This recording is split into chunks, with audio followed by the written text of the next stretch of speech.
Welcome to Mercado's Bakery po dito sa Canada, Edmonton. Tapos meron po silang pandesal fresh at saka pasok po tayo. Fresh pandesal at saka meron silang madaming tinapay. Ayan, meron sila nito, meron sila nito, meron sila nito at saka bibili ako ng fresh na gusto ng anak ko, yung Spanish bread. So naka-order na po tayo.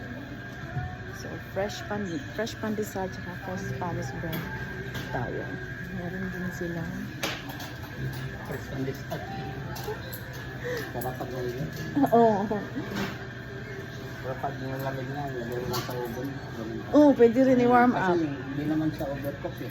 Yeah, yun ang ginagawa namin minsan. To ano pa. Ganun din sa akin. Nalagay ko sa oven. Yes, okay.